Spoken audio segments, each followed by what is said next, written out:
Okay, well, we might just kick it off then.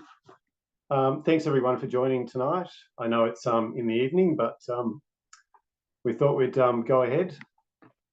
First of all, my name's Jason Fowler. I'm the senior campaigner with the WA Forest Alliance, and I've been working on this prescribed burning campaign for a couple of years now, and looking at ways that we can improve fire management in the southwest. Before we go too much further, I'd just like to acknowledge the traditional owners and the land that we currently are working on. And I'd just like to acknowledge the Noongar Budja in the southwest of WA and all the other traditional lands around Australia, and just acknowledge the pay my respects to elders past, present and emerging. So this webinar will have 4 components to it. First of all, I'll kick it off with a bit of a snapshot as to what the current situation is in WA, and then we'll move on to 3 presentations from 2 of them are from tech companies that are currently supplying cameras and drones and all sorts of wonderful equipment, and we'll finish up with some satellite information at the end. So first of all, I'll just start with a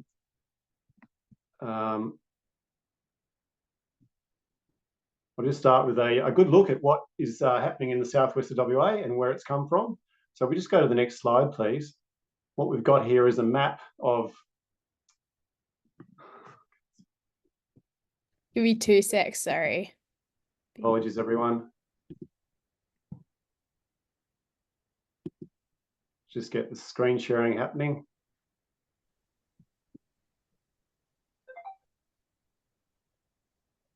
Okay, what we've got here is a map of the southwest of WA. In 1829, this is what it looked like when settlers first arrived in Perth. And as you can see, the whole area really was covered in forests and woodlands. Back then, you can imagine a very intact forest canopy, a lot of moisture in the landscape, and a little undergrowth with very little wind getting into that forest, because it would have been very intact. And as you probably know, it was huge. It was gigantic. You've probably seen photos of, jarrah trees and karri trees in the southwest, and the enormous size they can grow to. If we just go to the next slide, which is quite revealing, you can see what it looks like today.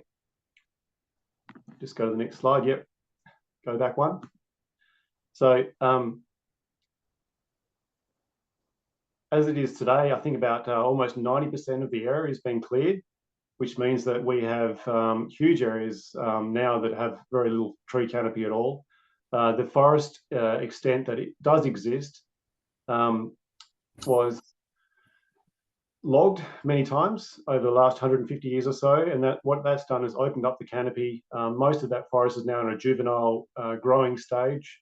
So we've got an open canopy. We've got it dries out quicker and allows more wind into that forest ecosystem, which means that we have bigger wildfires and much bigger problems with a landscape that's got high flammability. Now this slide here is showing us the temperature increases over the last sort of 100 years, I guess. And as you can see there, it sort of ends at about 2020. This is from the State of the Environment report from BOM. And what we have seen in the last couple of years in particular, where temperature increases have gone up a lot. And you can see the trend there over time. It's just going to increase more and more and more, which increases our bad fire weather. So if we just go to the next slide, we can see this is the rainfall decline. This is a sort of snapshot of the last kind of 140 years in WA. And you can see there from about 1970 onwards, we had a stepwise decline in rainfall. Now, most of this rainfall decline, they seem to think it's from land clearing. Trees are incredibly important for rain. Research was done in about 2013 that showed that 55% of our drop in rainfall is from land clearing, and the other half of it is from climate change that's kicking in over time. This means that, so we've got a drier landscape, it's getting hotter, our forests are juvenilized, which all leads to much, much greater fire weather. And we're also seeing more extremes in climatic extremes. So we're seeing longer droughts, more intense rainfall events over shorter periods of time, and those kinds of things, which doesn't really help. If we go to the next slide,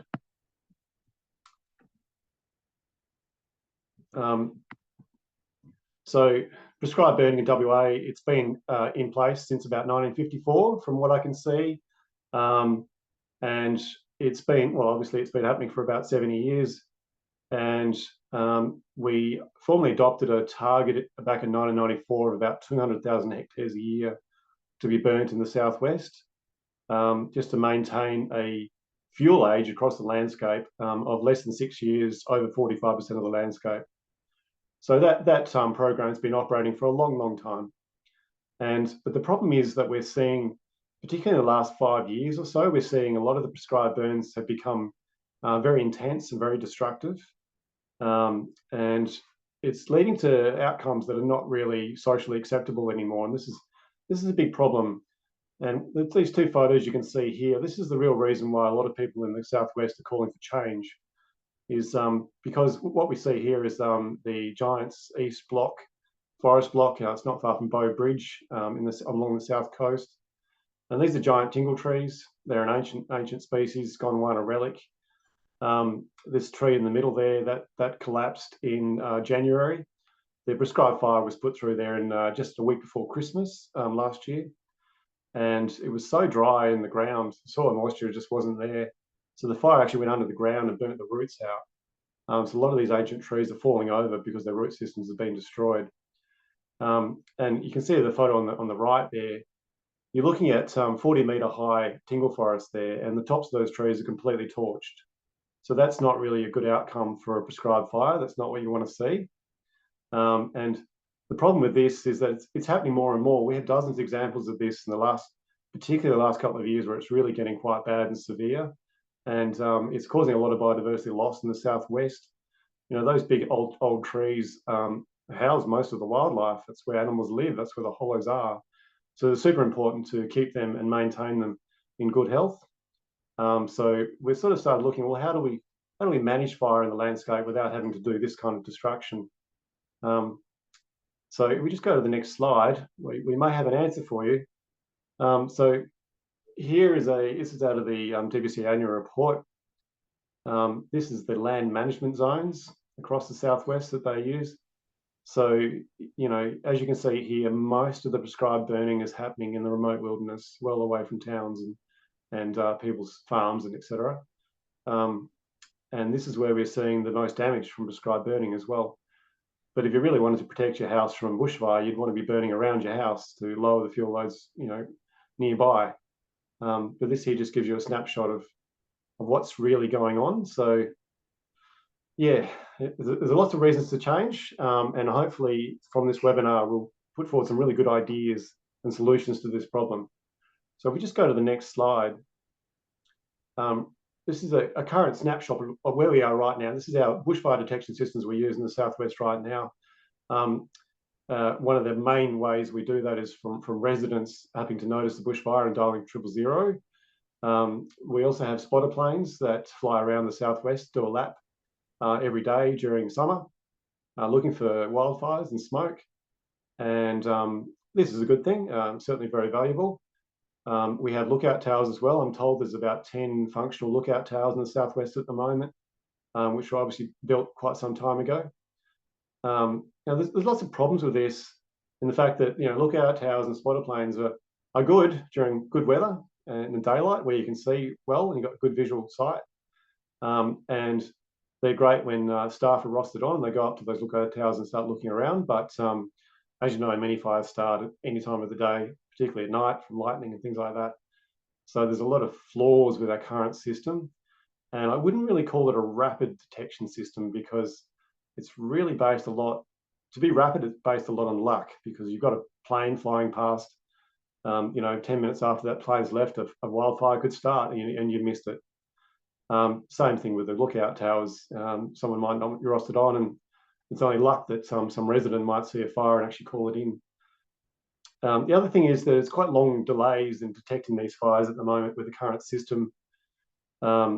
We do use satellite information, of course. A good example is the Himawari satellite, which is a Japanese satellite. Love it. I use it all the time. Look at data from that satellite. But the problem is that data goes to the Japanese Meteorological Agency before it comes to Australia. So there's quite a time lag in getting that data. And the other thing is that the satellites pass over, and then there might not be another one for quite some time, sometimes 8 hours, sometimes 2 hours, depending on the system. So there's big periods where there's no information being gathered. So there's clearly a lot of room, I think, to improve our rapid detection and early detection systems from what we currently have. So if we just go to the next slide, I just wanted to give you a really brief little snapshot of what's actually out there. That top photo is it's a NASA drone. It was used in 2006 to measure wildfire activity in California. So Cal Fire were using that almost 20 years ago now. My point being is that drone technology has been around for a long time. It's matured now, and we have a dazzling array of drones that can do multiple different things. That little photo in the top corner there is an image of a drone swarm in California. That's a concept where you could put up lots of small drones and actually create rain because there's so many up there. And of course, in the bottom corner, we have the Westpac little Ripper drone. I think that was used in New South Wales after the Black Summer bushfires to look for wildlife and things like that. The other amazing thing that's really happened is AI technology, which has just boomed in the last few years. And now it's commonplace in our daily lives. And we mix that in with satellite technology like Starlink, for example, where we have internet connectivity pretty much anywhere you want, even in the remote forests.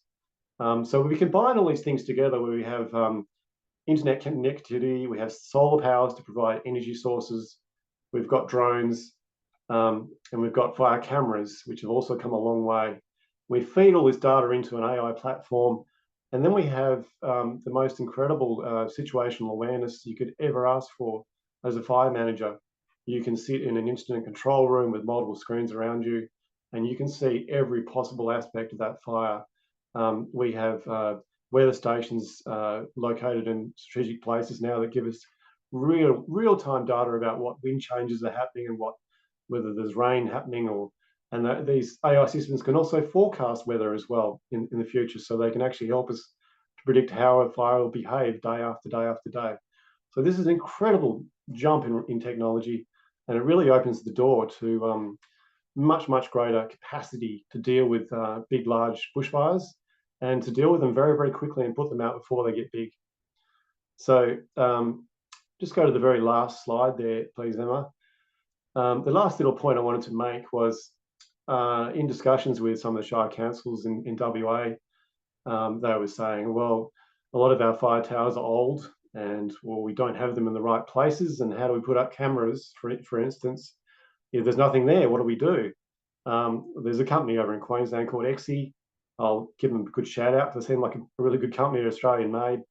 They actually sell these 40-metre towers. That's the biggest version they've got. And they can fully install them for you for around 70 grand. So they're reasonably cheap. And you can put a camera system on top of them wherever you like the top of the hill that you need to do it. So there's really no more blocks anymore. The technology's there. A lot of the stuff you can buy from these companies. There's really healthy competition going on. There's many companies in Australia selling different platforms for bushfire detection and using many different ways of doing it. So I'm just putting it out there to all land managers in the Southwest. The door's open. There's lots of ways to improve our situation and improve our detection capacity. We just have to embrace it and start meeting with some of these companies. So that's probably enough from me. I'll hand it over to our next presenter, which is Sohan Domingo. Sohan is the Vice President of Dryad Technologies. Very exciting technology. Most of their equipment is based on sensor technology, and Sohan is now the Vice President of Dryad in Australia and New Zealand, and really excited for you to be here, Sohan. I'll pass it over to you. Thanks, Jason. Thanks for the introduction. Like Jason mentioned, I look after the Dryad business for Australia and New Zealand. I'm based in Sydney. Work very closely with the likes of Jason. In fact, even Rob will be presenting about Fire Foresight later on.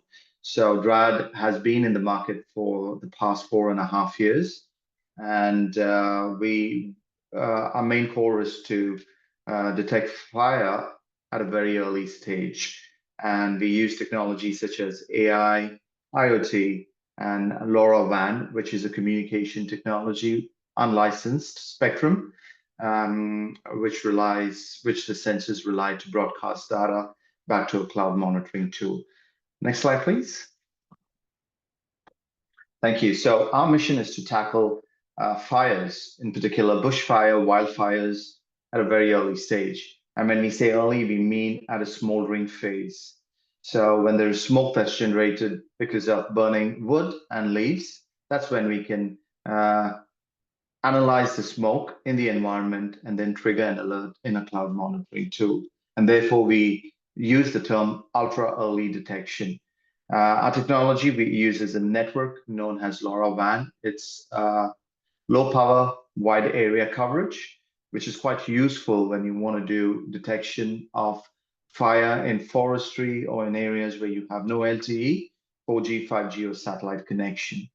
We've been here for 4.5 years. We started with our Gen 1 sensor, which used AI. We went ahead and developed the Gen 2 next generation sensor, which was a small in footprint. And today we are developing Gen 3 sensor that can directly communicate with satellite. Be easier to change slides, but next slide, please. Thank you. We all know what happened during Black Summer, and I think Jason gave a fantastic overview of the devastation of Black Summer, which left a undaunting scar here in Australia, devastated wildlife. See that old man standing next to his house, and it's actually a picture from one of the news magazines. So again, it's heartbreaking on what happened to the community. We have technology out there to fight fire. However, if the fire spread into a massive area, then it becomes a challenge for the choppers and the lights to go and put off the fire. We had devastation on animal life. We have here a person carrying a half-burnt koala. And then agriculture was another thing that was devastated, affecting the financial stability of the community.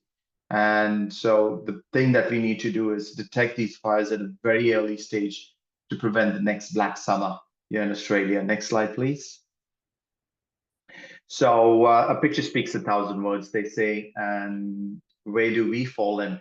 We fall in at a smoldering phase. So when we can detect smoke, the VOCs, volatile organic compounds, and more about that later on in the slide, we're able to let the person know that there's a fire and create an alarm. There is technology such as cameras and satellites today, and they do a fabulous job. We don't, and this slide doesn't say that replace these existing technologies with IoT sensors, not at all. IoT sensor complements the existing cameras that you have and satellite technology. A good example would be where you have an IoT sensor detecting smoke in 40 seconds after ignition, and sends a signal back to the cloud monitoring tool, which then would send it through an API to a camera using Vision AI, in our case, from Fire Foresight. And their cameras could then pan, tilt, and zoom to the location of where the sensor is and get a better visual of what is happening in that area. So all of these technologies, even though they are supplied by individual vendors, can work hand in glove and prevent fires from damaging our communities and forestry. Next slide, please. So what do we provide? We provide our sensors, which is on the left, the little thing that has a stick and a circle. The circle is usually used to have a wooden nail hammered into trees. If you don't have a wooden nail, then you use a garden twine and give it a little bit of slack so that it caters to the tree growth every year.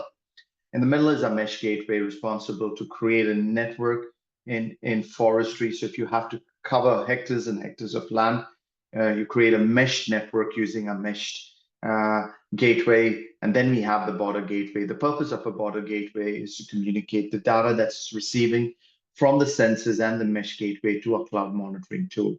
None of these devices use batteries. The reason we don't want to use batteries is so that we can offer our customers 10 years of maintenance-free operation.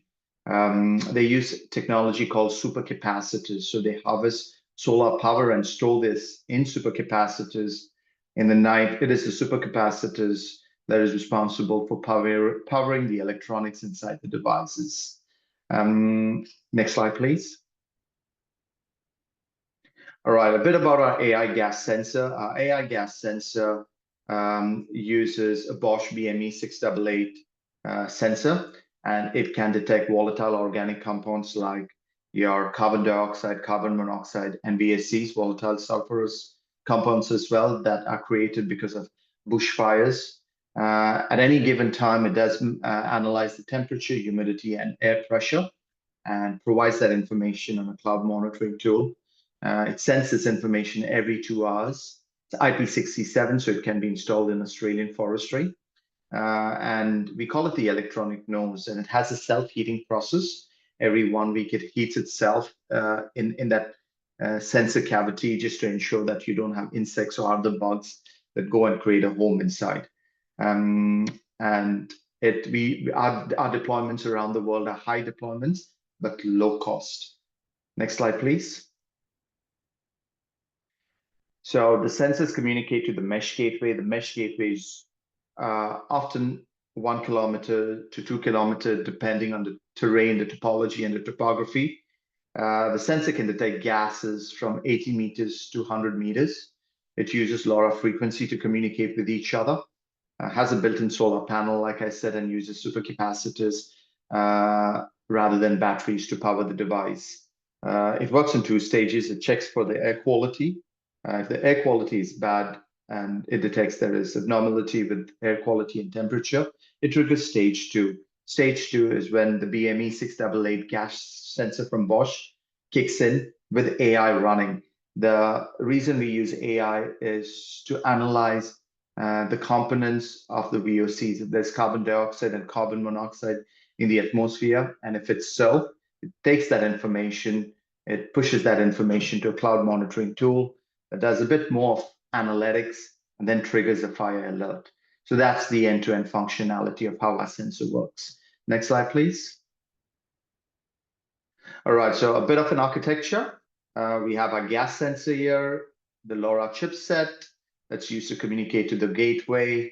We have a supercapacitor, which harvests and stores solar energy. We have a solar cell, and we have memory. It's in the memory where the AI is residing. It's quite a good feat of engineering. Just imagine you're running an AI algorithm inside a sensor that's powered by solar. So when we say AI, we always think of big machines and huge cloud computing platforms to run an AI algorithm. But over here, the AI algorithm sits inside memory and functions using solar power. Next slide, please. All right, so how many, $1 million question, how many sensors do we need? So on, I get this quite often. In a dense deployment, you need a sensor per hectare. A hectare is 100 by 100, I think 10,000 square meters. And the reason you need 1 sensor per hectare in a dense deployment, because you have a lot of people, a lot of human activity, high chances for fire. However, inside forestry, we could go about with 1 sensor per 10 hectare. That's because you don't have a lot of human beings, and the chances of fire could be low, except for lightning strikes, of course. So in average, 1 sensor per 10 hectares on average. Next slide, please. So how it works, the fire starts during a smoldering stage, and within seconds or minutes, a sensor is able to detect that, sense that information. It detects if there's any gases due to bushfires. We have trained it to recognize these gases. The information is sent to a LoRa network and then to a cloud monitoring tool. Next slide, please. Okay, what is this? This is a video. Okay, this is a good example of a test that we had conducted. And we have few tests we have done here in Australia. I've not documented that. However, this one is in Germany with wood that is really wet. So much of it is water vapor. And imagine trying to start a fire -5 in wet conditions. We managed to do so. lucky for us, the system was able to detect there was smoke and create an alert. As you see in the map, there are some icons that are indicating red in color. You have the lat and long of the sensor, the time when there was an alert, and all of this information can be upstreamed to third-party applications like your computer-aided dispatching application or to a fire foresight application to take the necessary steps. Next slide, please. Okay, so an example of a mesh network for forestry.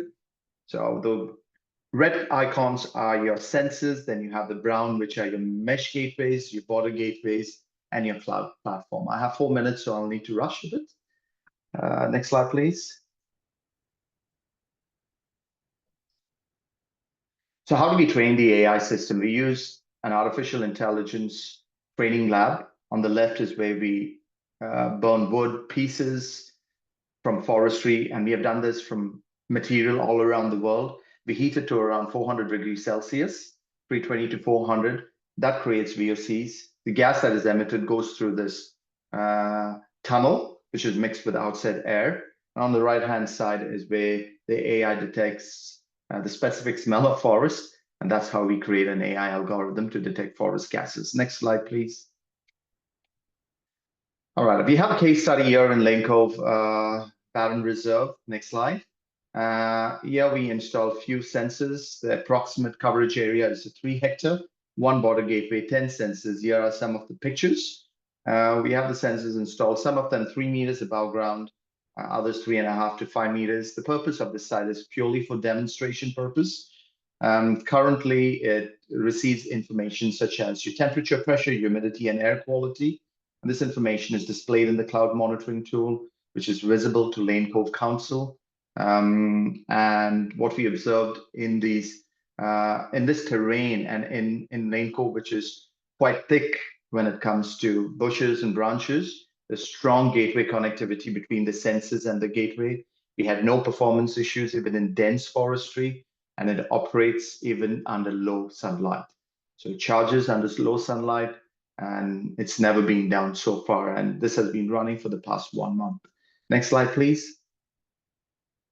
Here are some of the other pictures of our Lane Cove installation. Notice the gateway is placed on a high altitude, and then you have a bunch of sensors down below. There you have your statistics, your pressure, temperature, humidity, and air quality being captured and displayed. Next slide, please. All right, a case study from Thailand. Next slide. So customers came to us and said, we have around 165 hectares of land. Can you help us cover this land with sensors? We said, yes, we can. We went ahead, opened our radio planning tool that showed us where they wanted a dense deployment, a medium deployment, and low deployment. And that tool came out with an answer of 151 sensors, 4 mesh gateways, and 2 border gateways. Took us around 5 days to go and deploy it with their help. Next slide. And so this is a screenshot of the planning tool. In the middle is the high dense deployment, and behind is a medium deployment with the ones on the right and the left with low density of sensors. Next slide. Here's an example of a forestry guard placing a sensor and a mesh gateway. Next slide. Here's a photo of a border gateway that was installed on the tree. Next slide. So we did a large burn on the 9 of Fed. Next slide, please. In the large burn, we created some control burns around 3 hectares. We set alight a ring of fire, as you see in this area, and it was burning. And within 7 minutes, we were able to detect the smoke from ignition. Total 13 sensors triggered an alarm during the burn. Next slide. So these are some of the pictures of the control burn in Thailand. This was 45 minutes after they set the forest on fire. Next slide. Next, yeah, here is one more. And next slide. These are more pictures just to show you. Yeah, here is the border gateway that was able to withstand the high temperature. Next slide. Yes, it's just a quick video of the control burn that we had done. And we don't need to play the whole video, maybe just 10 seconds should do. And we had the border gateway up on the hill. You don't see the sensors. There are a few sensors on the right and on the left. And these were the sensors that were able to detect the smoke within few minutes and create an alert on the cloud monitoring tool. Next slide. I'll just finish this up in another minute. This is our cloud monitoring tool that displayed the alerts on the screen. Here we have 4 sensors.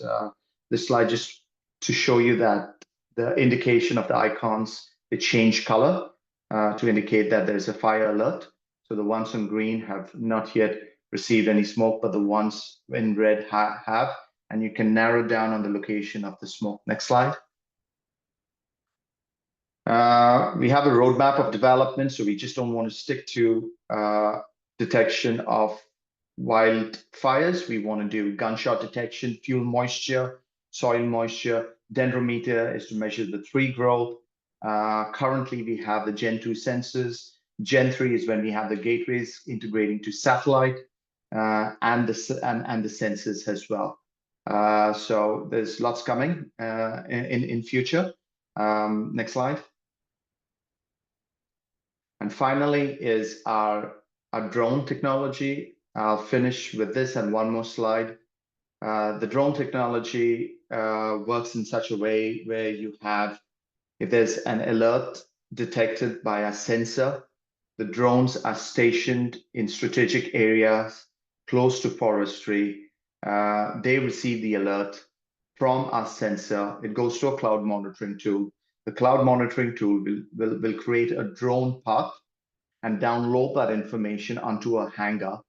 The hangar receives that information and dispatches the drone from the hangar. All of this is autonomous. I know it looks quite sci-fi. Looks like Elon Musk's rocket because it does launch and come back without any manual intervention. So in this example, you have the drone that goes up after detecting a fire alert, goes all the way to the location where the fire has been detected. This flight path has been recalculated by the cloud monitoring tool and downstream to the hangar. It receives the images and the videos, sends that information back to the hangar, which can then send it to various different applications like a mobile data terminal used by public safety today, and back to a CAD application. Next slide, and then it could come back and land itself inside the hangar. Could we go to the next slide, please? And that's it. Here is just what we do. A fire alert, detect the fire alert, send that information, flight path is created, the drone is dispatched, and everything is autonomous. Today, it provides you visual. Our goal is to suppress and put out fire using foam, and we are currently investigating and researching the use of acoustic sound using various different frequencies to turn off the fire. That's a quick run through of the Dryad solution. Thank you. I'll hand it over to you, Jason. Yeah, thanks so much, Sohan. That was an awesome presentation. I can see your technology would be really useful in reserves around towns and somewhere like Kings Park in Perth, for example, where you need a really quick warning that there's a fire started and you get in there and put it out fast. So that's really exciting, and I really look forward to seeing your sonic cannon drones in action in the future. Look forward to that as well. Thank you, Jason. Yeah, thanks, Sohan. Our next presenter is Rob Vernon. He's the CEO of Fire Foresight and Indicium Dynamics. I think he's based in Tasmania, and Rob is an expert on AI camera systems and dealing with big fires in Tassie. I'll pass it over to you, Rob. Thanks, Jason. Everyone can hear me okay? Fantastic. Great, Sohan. Just for everyone's benefit, the team at Dryad and our team work very closely together in terms of the solutions that we're putting together. So it's kind of hand in glove between the two presentations tonight. Next slide, please. So a little bit about Indicium Dynamics and Fire Foresight. Picture of us on screen in terms of the senior leadership team. We are a bunch of technologists. We're a bunch of software people. We're a bunch of hardware people. And we've been around for about 9 years. And throughout that time, a lot of our work has been in and around forest and forest operations and land management operations. So you will typically find us with boot and dirt, with dirt on our boots, and climbing mountains and hanging out of helicopters in terms of getting various bits of technology functioning in the real world. The work that we've been doing in forestry and in land management had sort of led us to a range of different technologies, which I'll speak to in a moment. But predominantly, and where we've gotten to within the past 18 months, had been the rolling out of cameras and then the use of artificial intelligence on top of those cameras to providing a 24/7 early warning bushfire service for our customers. Started life in Tasmania, but we've got customers popping up all over the world. Australia is our home, but we're working with partners all around the world to deliver these types of services. Next slide, please. In terms of tools in the tool belt, we use different types of technologies for all sorts of different things, but as it relates to forest operations and fire, we're typically rolling out weather stations and pulling all of that data back in real time. We pull data from the Bureau of Meteorology and roll that all together. We do a lot of work around moisture monitoring and figuring out, in essence, when is the right time to do prescribed and planned burning. You'll notice there's a dryad sensor up in that quadrant, but we also roll out a number of fuel moisture sensors. So the existing practices around measuring in real time when are the actual optimal conditions. Too dry and it'll burn, too hot, too wet and it'll smolder. And Jason, I picked up your bit at the intro in terms of, perhaps there being, not the appropriate use of planned or prescribed burning. So technologies that go into having the right decisions about when to use fire as a risk mitigation tool. So that's actually where Indicium and where we got started in fire. But tonight's presentation is going to talk more about what we're doing with cameras and computer vision. I will touch on what we do around satellites and drones for reconnaissance as well, but I'm going to focus on computer vision. Next slide, please. So as Jason mentioned, and if this video loads, maybe not, don't worry about it. The previous video, that one would be good if it loaded, that faster than human one. No joy, perhaps. That's okay. The version of that one was, this stuff works really well in really tall places, and the vision on that one zooms up and actually goes and looks at the top of a mountain called Tower Hill in Tasmania at an existing fire lookout tower. So where we've been rolling out to date has been on tops of these existing bits of infrastructure that are there for one reason and one reason only, and that's for people in those towers to be there with binoculars looking out. But obviously we can do this 24/7, 365 days of the year, and there's definitely some advantages to doing that. Jump to the next slide. It may not work by the look of it. Doesn't, but that one actually was sort of the moment for me. It was video from about 12 months ago where this is from a tower called Mount Horror, looking out over towards the northeast, and the tower was manned on the day that we picked up a detection. And if the video was working, we'd be seeing a visualization of what all that looks like. However, the piece for me was we actually detected that fire up to 5 minutes before the human operator that was there to do that job. So that was sort of the proof in the pudding for me to say, okay, right, we've actually got something here. This is useful. And we're not there to put anyone out of a job or anything like that. We are there to augment the existing practices and be there when that can't be done, right, 24/7. So next slide, please.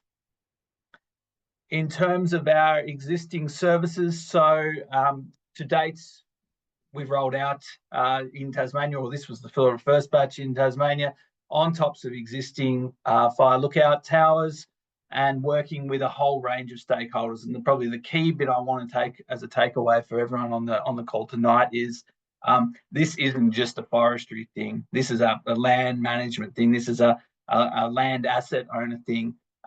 Fire impacts everyone in the environment, and our recipe to success has actually been getting multiple stakeholders from multiple industries around the table to be rolling this stuff out. So the one in the middle there, Brady's Lookout, was actually it is a fire tower, and it was on our list to get done. But you know, the way budget cycles work and all these sorts of things, we actually, through relationships that we have, brought a wind farm to the table.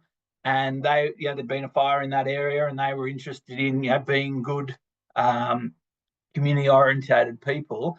And through an existing sort of community fund that they had, they've been able to fund and intend to fund that camera's operation for the life of the wind farm in that area. So I just cite that as an interesting example of potentially how this stuff gets rolled out. Next slide, please. In terms of planned services, so as I said, we're bringing more and more stakeholders to the table in terms of our work here. Currently, the plan is to get to about 30 cameras across the state. That protects a lot of the operational forests. It protects a lot of the about 90% of the Tasmanian population as well. So as a first next pass, that's sort of where we're going. You will note there is a massive missing gap, predominantly down the western side of the state.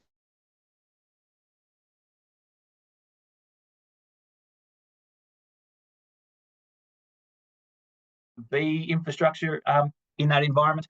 There are all sorts of, you know, visual impact and natural concerns in that end. So anywhere we go in there is temporary, and we work with, you know, Parks and Wildlife and other stakeholders to be providing detections in that area. Next slide, please.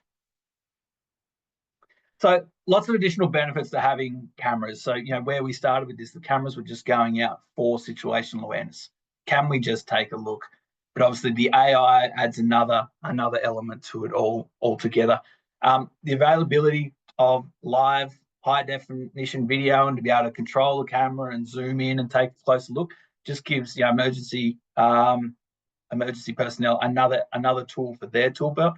It also can assist with other things like making evacuation decisions. You know, you can actually see, we're not sensing, we're actually seeing the prevailing conditions, or, you know, which way is the smoke blowing, which way is the fire front moving, those sorts of things.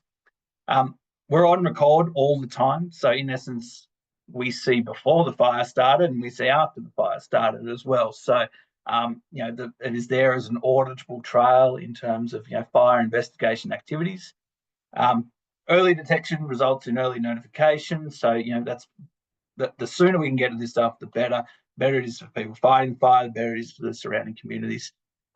We wrap in other tools around this as well. So lightning as an example, and there's a few examples that I've got on that I will share as part of this deck. But what happens when a storm front comes through and, you know, you have 1,000 cloud to ground lightning strikes? You know, the fire management authorities know that, but they are swamped with how to actually go and investigate 1,000 things simultaneously. So we can take all of those decision points into making informed decisions. If we know the modeled and the real fuel moisture content and other weather factors, then you can maybe prioritize those lists of where to go act and where to go send resources first. Large coverage areas with cameras as well. So typically the cameras really good out to 15, 20 kilometers from where they are. Really, yeah, pretty good at 20, 25, 30 kilometers. And we get detections all the time, 40 kilometers. Our daytime record is about 75 kilometers. Our nighttime record's like 120. But it's diminishing returns, right? The way this stuff works, it's optical. So at 40 kilometers, what we're looking for is smoke. So great, we can do it. But by that time, the smoke column's already pretty big, right? So its usefulness diminishes.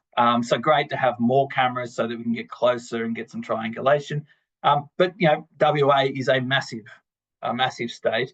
The fact that we can do this in remote places and we can do this at large distances is interesting. It's certainly interesting in Tasmanian context where we need to be able to look into our wilderness. It's definitely interesting from a WA point of view where you have just got such a vast part of the continent to be concerned about. Next slide, please. I doubt these are going to work either. Interesting example. This is south of Hobart. Just a great situational awareness tool, as Sohan would have alluded to, and I think is probably obvious. 000 in urban or semi-urban places is the best smoke detector, but to actually have the documentation and the stuff to back it all up is what this is all about. Next slide. This will probably look like a black screen. This is just an example of the fire from that fire, which is south of Hobart, from the middle of Tasmania. So that detection was at night, over 120 kilometres.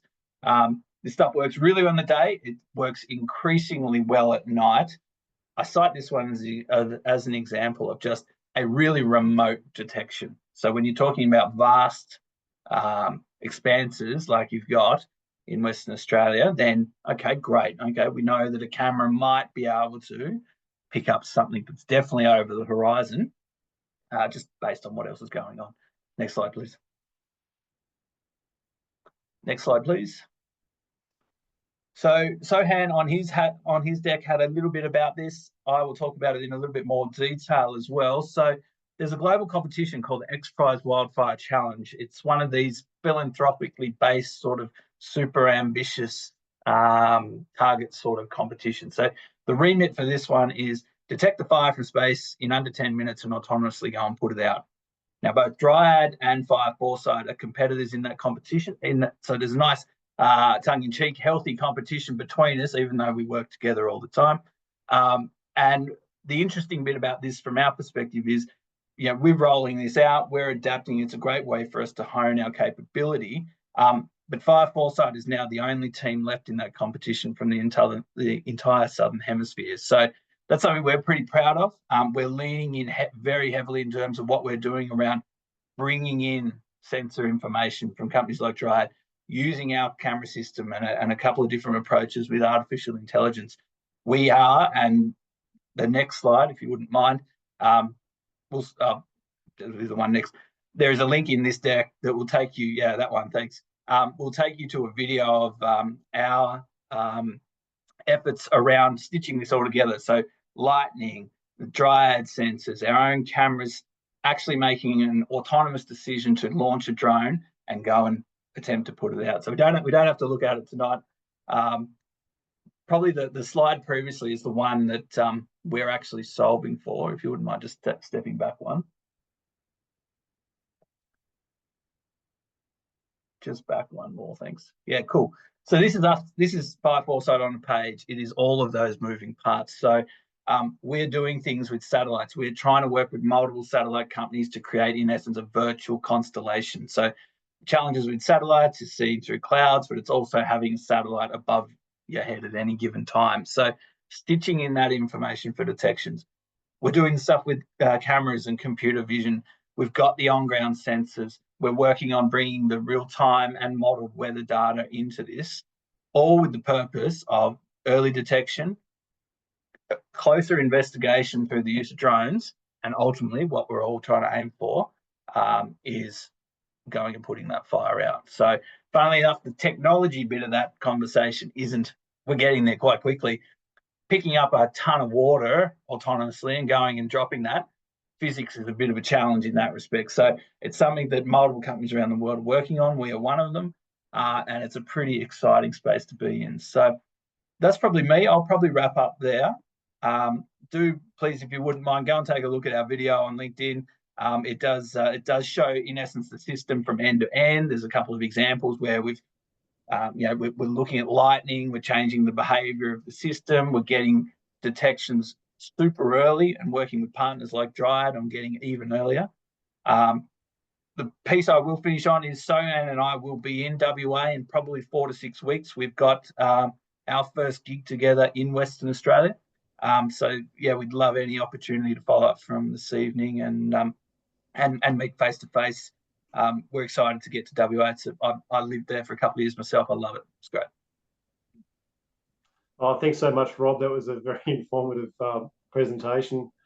I just want to run out and buy a fire camera now and stick it on my farm. Fantastic stuff. Please, everyone, go and have a look at Fire Foresight's website. There's lots of information there.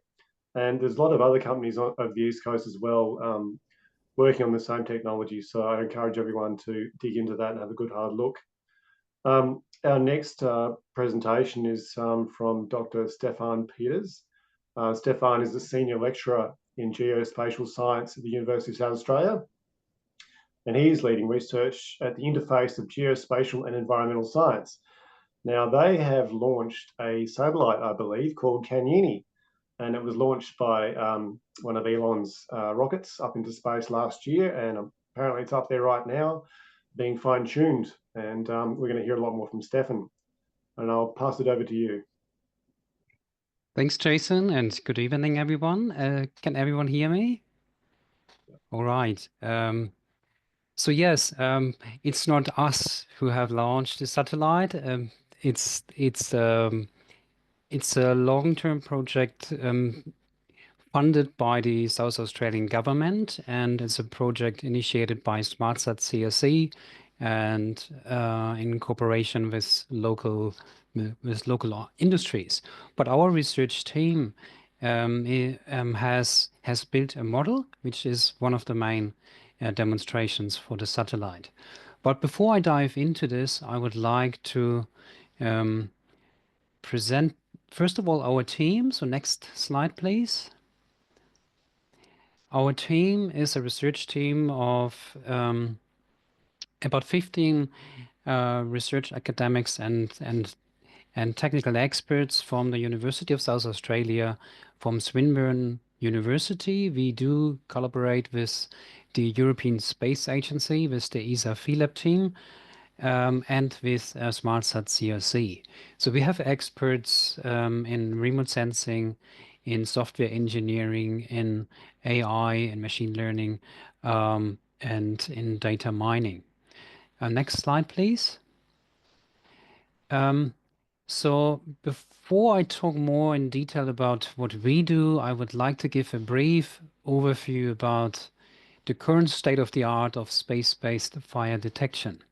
So here we see just a vertical envelope. So, and we have seen some of these platforms in previous slides.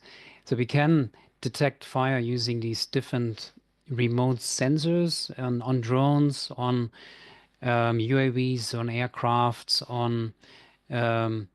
on satellites. And if we look into space, there is at about 21 kilometers in the stratosphere potential solution using high altitude pseudo satellites. So Jason mentioned one from the NASA. Airbus has also been active. They developed a platform called Zephyr, being tested in Western Australia many years ago, but I haven't heard since then. I guess it's an expensive alternative to CubeSat constellations, but still a very prospective solution. Then if you look into space, there are lower Earth orbiting satellites closer to Earth and geostationary satellites. So let's have a closer look into that. Next slide, please. So my image is a bit cut it off here. That's fine. All right. Now, yeah. Okay. So if a fire starts, what we can see from space is the fire smoke itself, especially when it's small and during the duration of a fire with different amount of different contents of smoke plumes. Smoke comes with a certain chemistry, and the spectral bands can detect and model the spectral signature of smoke. Then there's fire heat. With thermal infrared sensors, we can detect fire heat. We can detect the fire scar itself using visual bands. We can detect the changes in landscapes, burned areas in real time. With 13 platforms, not really much with lower Earth observation satellites, but if we have a time series of images, then we can detect these changes as well. So, okay, so starting on the top right, looking at geostationary satellites, these big satellites, about 36,000 kilometers far away from Earth, they are orbiting or they are synchronized with the rotation of Earth, so they're moving with the rotation of Earth, so can capture the same area constantly. So we get images every 10 minutes. But because of the distance, these images have very coarse spatial resolution, 2 kilometers, pixel size. So we cannot detect very small fires, fires at an early stage. So the fire has to be large enough and hot enough to be picked up by these satellites. So for early fire detection, then if we look at low Earth observation platforms such as Sentinel-2, Landsat, MODIS, or VIIRS, and others, they have a much better spatial resolution, from 100 to even 10 meters spatial resolution. Or if you pay for your images, then you can even get sub-meter resolutions. But most of these satellites are single satellites or dual satellites. So even if you combine these different platforms, you have a revisit time of up to 6 to 8 hours. You might be lucky and have within the next 2 hours the next satellite orbiting the area of interest, but after a few hours, the fire might be out of control.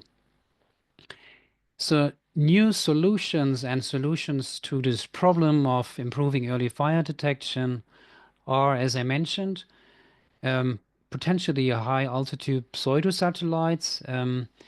They can run for about 90 days over an area of interest.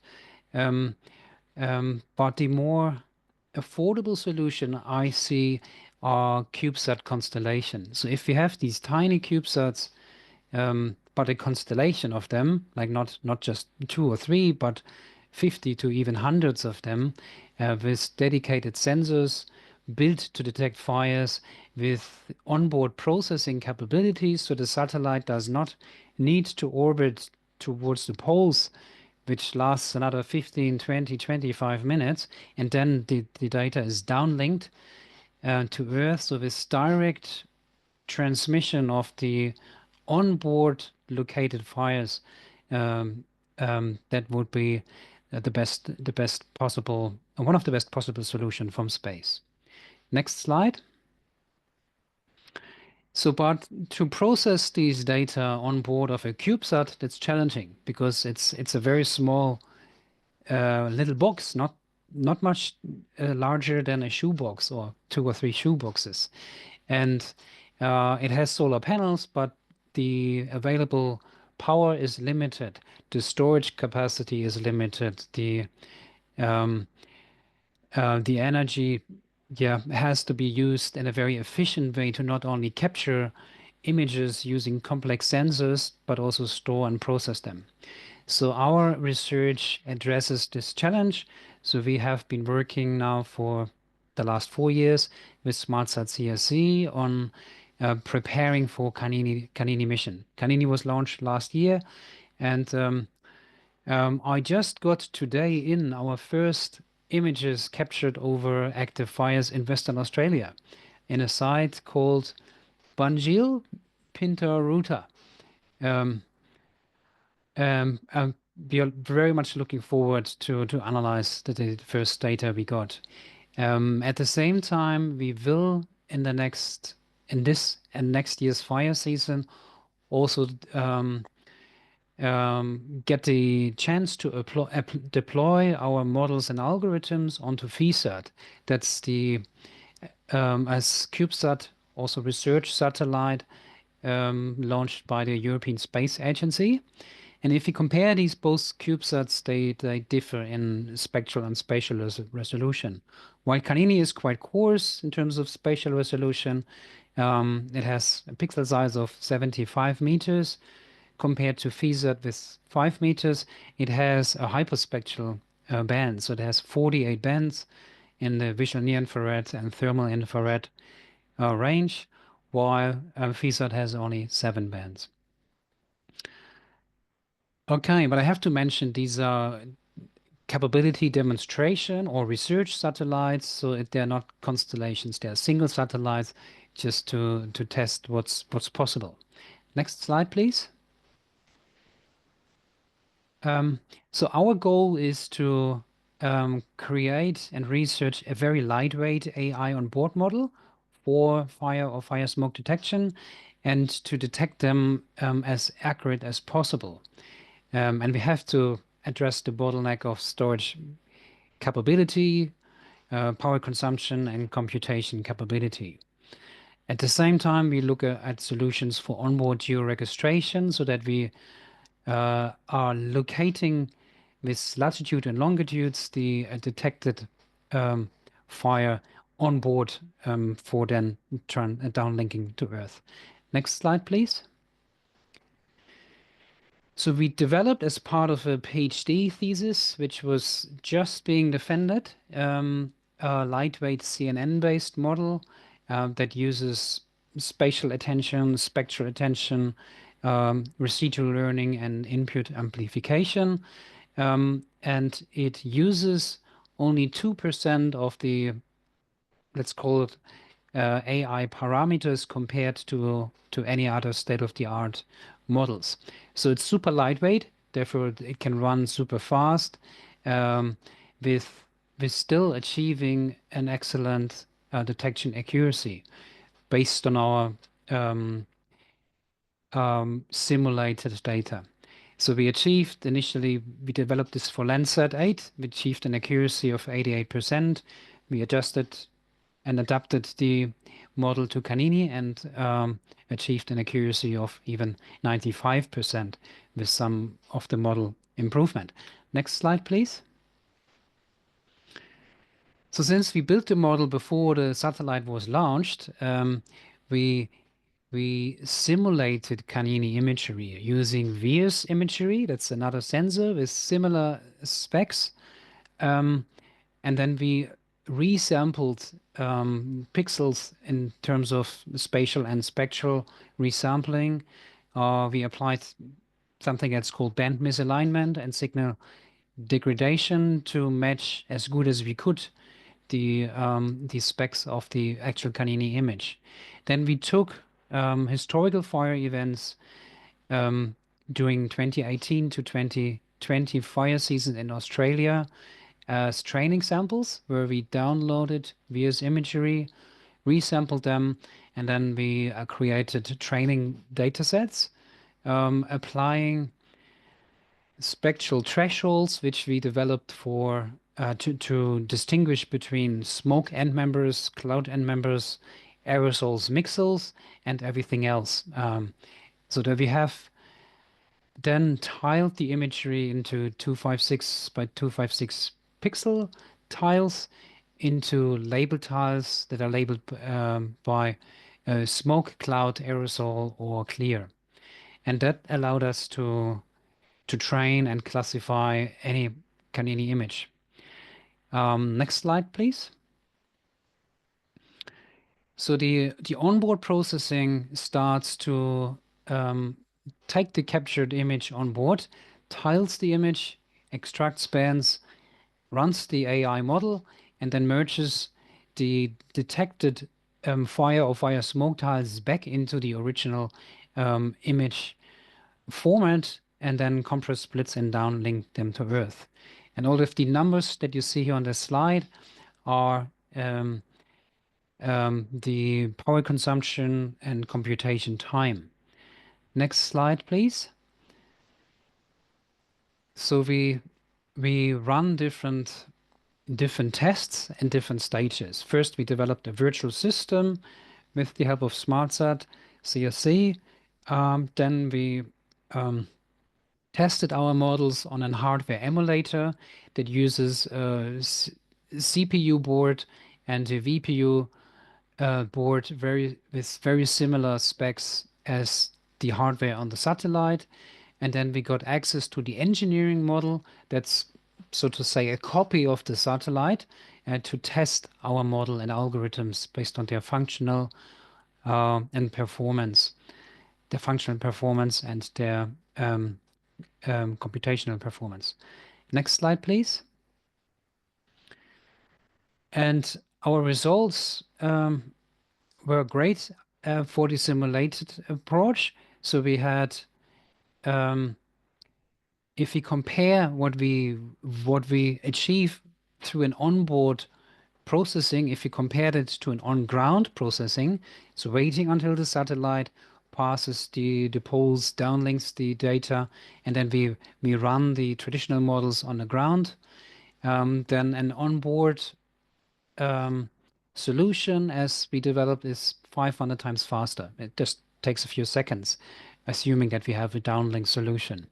It consumes much less energy and it's much smaller. Next slide, please. So we have demonstrated that our researched lightweight model is very efficient and is capable to run on board of these cube satellites. We are now looking over the next 1.5 years into the actually testing our models on the real data and 2 different CubeSat missions. And then we would like to search for opportunities to deploy it on constellations. So there are different companies out there which have satellite constellations. There are companies like Planet and Satellogic who have large amount of CubeSats within their constellations. Although their sensors are not designed to detect fires, but there is opportunity. But I would like to present one potential solution and one solution which is already out there. Next slide, please. Before doing this, if the slides are shared, and I'm very happy about this, there are some links of our outputs. If you want to do more reading, please feel free. Next slide, please. And Rob has already started talking about X-Prize. So X-Prize Wildfire has these 2 streams. One stream is where I think Rob and his company is active, and then there's another stream called space-based wildfire detection. So the semifinals were just completed, and the final testings are mid this year. So we will hear about the winners towards the end of the years. And in the space-based category, there are, I think, 7 teams left at the moment, or they will make it to the final testing. And I would just like to mention one potential candidate. Next slide, please. It's a company, a German-based company who we are in contact with since their early starts back in 2017-ish, called AuroraTech. AuroraTech is a company. They started with, I think, with a group of 5. Now they have more than 100 staff members. They focus on early detection and real-time monitoring of fires under challenging conditions. So I would like to mention them because they have already 8 of their CubeSats in space. Their CubeSats are designed to detect fires. They have the mid-wave infrared and thermal wave infrared and the visual bands in the appropriate spectral ranges to detect fires. Their approach use onboard processing and direct downlink. And as now they would be able to their, of course, paid service, detect fires within 1 or 2 hours. But if their constellations gets more dense and they are targeting to up to 100 CubeSats, they would be able to detect fires within 30 minutes. But I have to say, under cloud-free conditions, because if there are clouds, these sensors can't see through. There's a potential solution to that problem using radar, using SAR technology, but I haven't seen any solution of that. But the X-Prize competition, there might be some teams who are looking into radar-based fire detection. Yes, so AuroraTech services is being used already by the Tasmania Parks and Wildfire Service and the Forestry Corporation of New South Wales. And I'd just like to conclude with my presentation to thank for the opportunity to present. And in my opinion, the best possible approach is a holistic approach to combine space-based fire detection with all the great ground-based approaches that we have heard in today's talks. Thank you.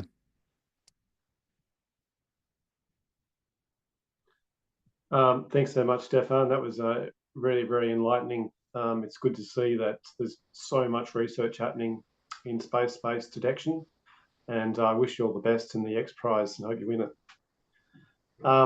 We've got some time now for some questions. If you do have any questions, put them in the chat and we'll do our best to answer them. From the questions that I've seen here, most of them have already been answered by the presentations.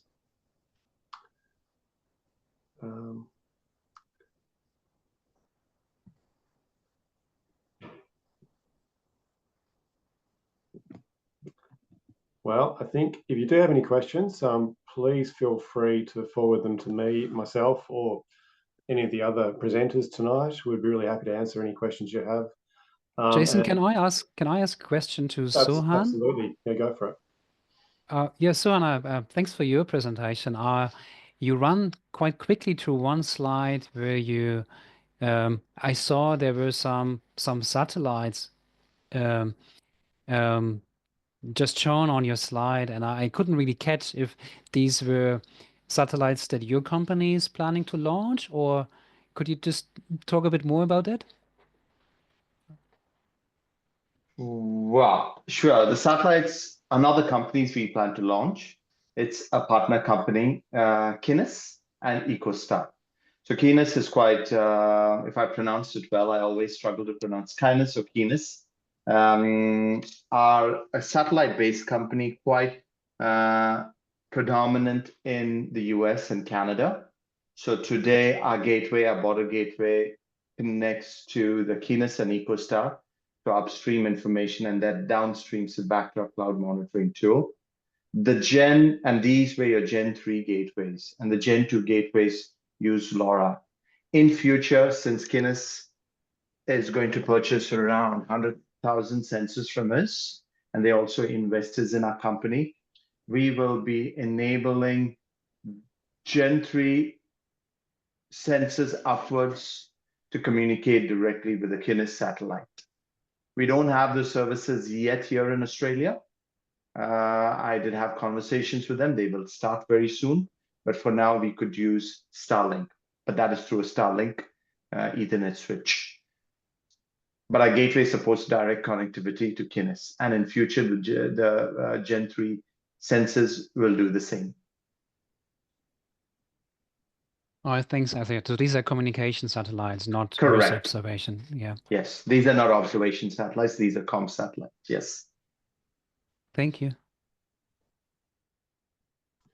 I think we just had another question there about how we get the state government to fund some of this technology rollout in WA.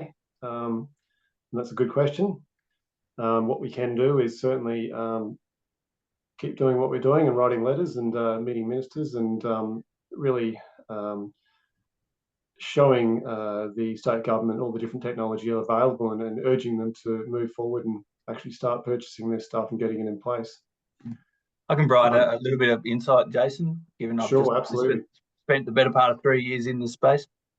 Advocacy for sure, pointing at where this is happening elsewhere in the country and elsewhere in the world. So, and bringing multiple stakeholders to the table. So, I mean, we started by, we were working with, in essence, the 3 fire management agencies in Tasmania. So you've got Sustainable Timbers, you've got Parks and Wildlife, and you've got the Tasmania Fire Service.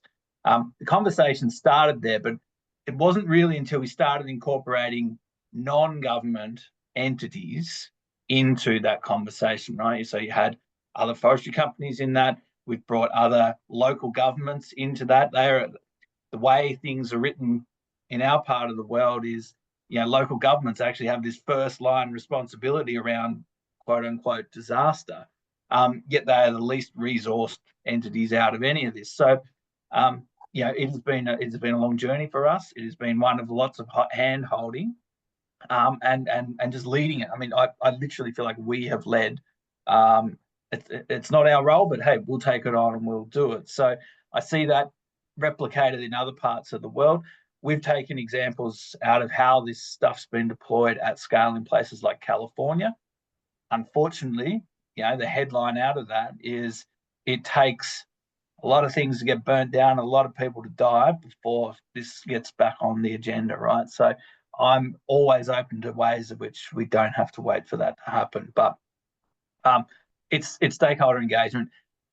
My thesis on this is actually that commercial interests drive the actual deployment, and that the government agencies responsible for fire end up being the end users of this, as opposed to necessarily the immediate funders.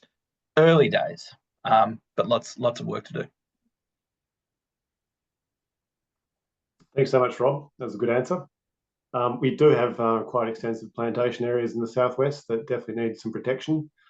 And I suspect those guys will be working quite closely with you quite soon. Any more questions anyone is interested in asking?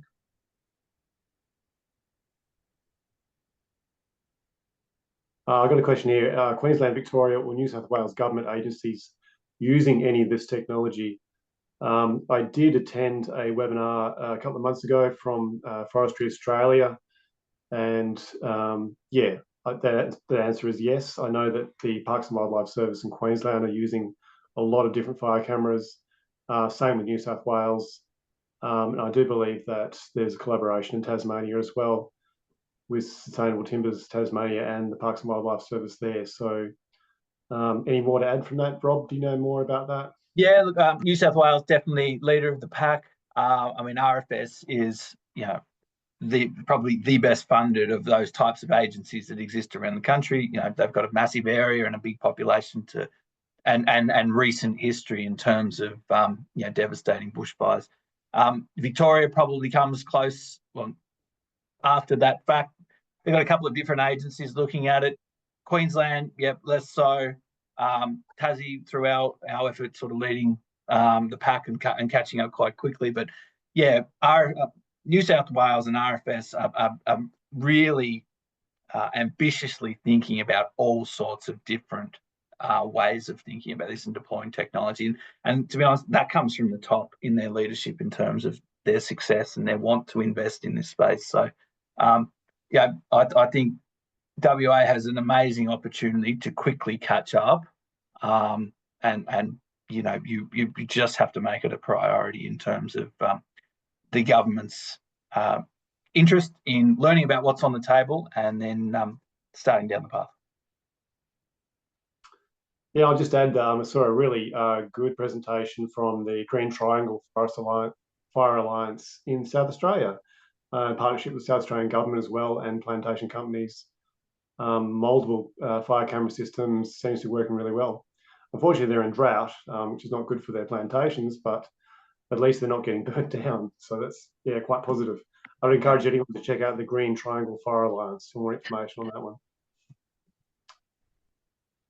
Any last questions from anyone?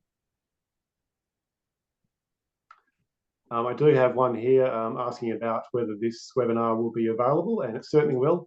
Anybody who's RSVP, will send you an email with a link to the presentation so you can peruse it at your leisure. And certainly we encourage you to pass it on to your friends and peers and bring them up to speed as well.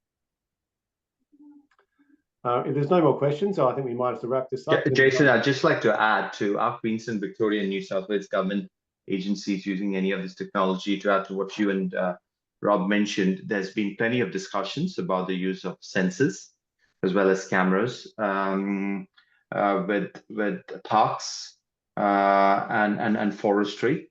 Some of the times it's always the issue of budget.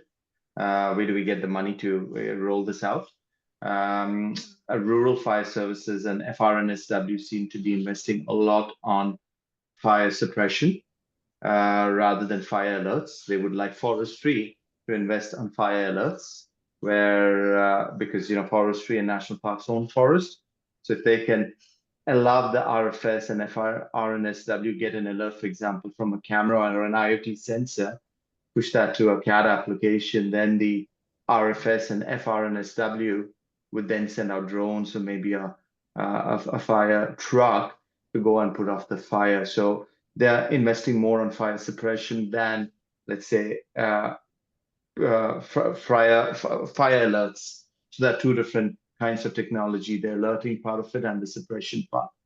So just thought I'll let you know about it, but there's loads of interest with these agencies to deploy the technology that we discussed today.